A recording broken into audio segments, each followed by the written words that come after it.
Let's try this again. Hello, everyone. Do you want me to take a seat? Up to you. That's up to you. What's this? Yeah. Okay. All right. Casual. All right. Well, I've been in China for a week. It's been incredible. Lots of food.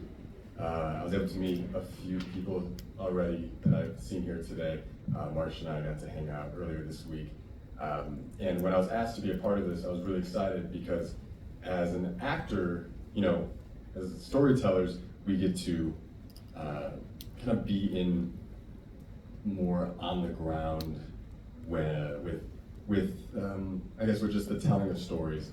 And I thought it was such a great idea to have somebody that has been, you know, does this for a living, me, but also gets to, but also gets to visit places that, you know, most people will never visit in their entire life. And so for me, sustainability has always been a big topic in my household. My mom, growing up, was making us eat organic and do organic things before it was even a buzzword in everyone's mind. And you know, at first we really were not into it because the other kids at school weren't. And the older I got, the more I understood how important it was, you know, to respect our earth. And just a side note, do you need a moment for translations? Do we need translation? No? Okay. Fine. All right, cool. I mean, I realized that was a long paragraph. So let's see. Sorry, I lost my train of thought. So I got the opportunity to travel with Perez, which is a PR company out of the United Kingdom. I was introduced to by a jewelry designer from Harvard, and they said, you really need to meet these people. I think that you'll align with them. So about 2.5 years ago, I met them, and this was actually the third trip that I did with them, but I'll start here. So this year, you know, we were on strike as actors for a few months, and so I had some time to kind of go do some things that I really care about. So I was able to visit Australia for a week and visit a wool farm. And we really have a big issue with traceability anywhere. I was telling Summer this morning, I was like, we use materialistic to describe somebody that's, you know, obsessed with just goods and loves to consume. And I was like, why don't we flip that around? Like, why, like, materialistic should be a good thing. Like, if you're obsessed with the materials that are going into everything that you buy, that should be a good thing. You should be obsessed with what you're putting on your body, what you're wearing with you, where you're putting your money. And so I got the opportunity to visit the wool farm, check out how much biodiversity exists on this farm, see how intelligent these farmers are that have been doing it for generations, and then go to Fashion Week.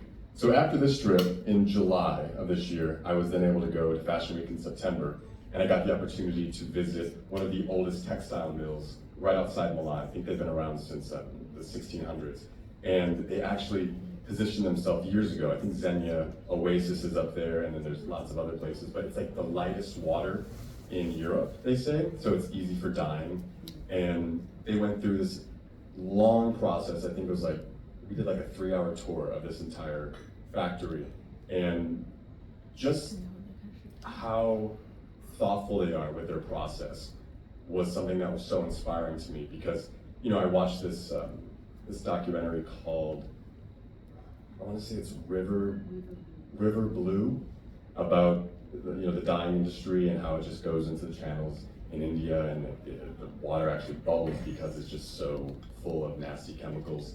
But these people have a 7-step process of water filtration. So they get the water. If this is too much information, it's boring, let me know. But they get the water from the city. They use it as many times as possible to dye the textiles that they're producing. And then it goes through a 7-step filtration process that's then returned back to the city water system, and then it gets redistributed. And a couple of years ago, the city actually tested the water that they're giving to these factories and the water that's coming back from the factories. And this particular factory returned the water cleaner than they accepted it. So I thought that was like, what an incredible case study for a company that's been around for hundreds of years that actually is doing it right, and why can't we implement that around the world? And I just find that we go, the collective we, I don't want to say, companies go to the least expensive places in the world, exploit women, exploit the workers, exploit the land, and then as soon as any kind of legislation comes up to change it, they leave the country and go elsewhere because, you know, they can't. So this trip to me was very, they've gone to Botswana already, all right, I'll move on. It was a very important trip this summer, just seeing the entire process with fashion. Okay, so last year I went on this trip to Botswana, and this trip has been trying to be planned for like 2 years, and finally I had an opening. I want to say it was like April before I filmed in London, and you know, in the States, we don't really know anything about ethical diamond outside, or anything about diamond mining outside of the movie Blood Diamond. Personally, like that's what I grew up watching and going, oh my gosh, this is where our diamonds come from. And I got the opportunity to visit, oh there's Shilpa right there. So the girl right next to me on the right with the long brown hair, she's a Harvard grad that has the sustainable, ethical jewelry brand. And then Nassim is the shorter woman, and she runs the entire mine. And learning that they know there's a finite amount of resources in this mine, and they have a maximum 50 years to mine it. They know that they have a responsibility to their country, you know, to boost their GDP, but also to the people that work there, to pay them a living wage, to teach them new skills, and also to invest in the future of the children and their education. Because they know, you know, there's lots of money to be made over the next 50 years, but when the resources run out, what happens to that town? In the States, they become ghost towns. So if you go to Nevada, you know, if you look at the United States during the gold rush, there's tons of cities that are, like when I drive to Las Vegas from Los Angeles, there's lots of ghost towns you can visit that were former gold mining towns that are no longer, they're just dust, and now they're a tourist attraction. And they have the foresight to say, okay, we can own our own mine, we can ethically mine it, we can teach our communities to work in many aspects of the business, and then we can put that money back into our children and future generations so that we're not where we were when we started, and we keep, don't quote me on this, I mean they keep probably more than 60% of the profits. And they're also creating technologies to trace where these diamonds come from. So, you know, once it's sold in Botswana and it's sent to, you know, say LVMH buys, I think LVMH actually bought one of the largest diamonds ever found at the Lucara mine. And they start breaking it up, it's scanned and scanned and scanned, and you know where it comes from. So finding things out that I didn't know has been such an inspiring journey for me, because we don't know where our stuff comes from. And when I was planning my trip to China, it was about a year ago. I was supposed to come last year, but I just, schedule-wise, didn't work out. I was talking to some of the people I work with in LA, knowing the people that I was gonna see in China. And I was like, I work with a lot of incredible luxury brands, a lot of brands that are, you know, pushing the limits with sustainability. And, you know, some of them, it is greenwashing. Some of them, it is actually trying to make space for emerging new fabrics.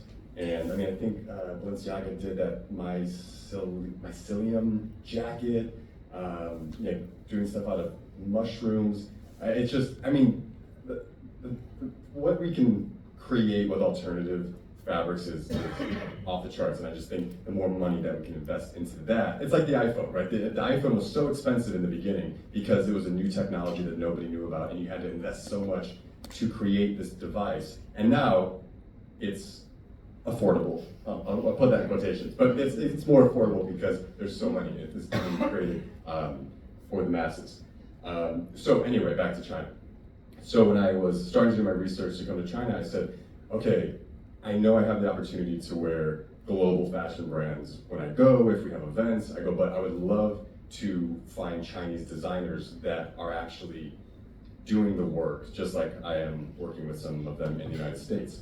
And I was introduced to Boamin of K-boxing, I want to say maybe 8 months ago or something like that. And we became friends, and I found out that he was the first Chinese brand, his family's brand, was the first brand to join the UNFC, oh there's lots of C's, I think it's UNFCCC, maybe one more, it's with the United Nations, and they were making a promise, to do better and to have traceability. And so on all of their garments, they have the QR code that you can scan. You can see what the carbon footprint is and where everything comes from and who makes it. So, that was really inspiring to me and exciting. And so that was my reason when I came here. For planning things like, what are you wearing and stuff. Like, this is from Australia. This is wool. But I was like, I'd love to, check out their facility and get to know those people because they are the change. Oh, here it is. I haven't looked at my cards once. I hope I'm on track. Let's see. Okay, I think we're good. Yeah, 3 C's. There's 3 C's. UNFCCC, the United Nations Framework Convention on Climate Change. There we go. Sorry, I lost my train of thought. I guess I'll wrap it up by saying, as someone that has a platform that would like to leverage his platform for good, I find that education is key and something that I really lean into. Because I think we have the option a lot of the time, especially in America, our social media is kind of just full of stuff that's not really teaching you anything. It's more forms of entertainment. And so if I can provide a little snippet of something that you didn't know or something that you didn't know on my sustainability trips, like that's exciting to me and inspiring like the next generation of people. And I think Gen Z is already on it. I think they have learned from all of us what is good, what is bad, and how to incite real change in the world and in the industry. And I'm really excited to return to China, and I've met so many wonderful people that I can't wait to come back to visit again, but also just like the level of art here and just talent, and I guess the realization that we are so similar as humans and as people, even though we're seen as East and West. Like, it's been so nice to bridge the gap between East and West by coming here and meeting so many creatives that really have the same goal in mind. So thank you again for having me. I really appreciate you guys all letting me babble up here and share some of these experiences. And I think that we do have a corporate responsibility. And let me say it again. I think as people, as a person of influence, as someone that has a platform, I think it's up to us to align ourselves with brands that also share the same values.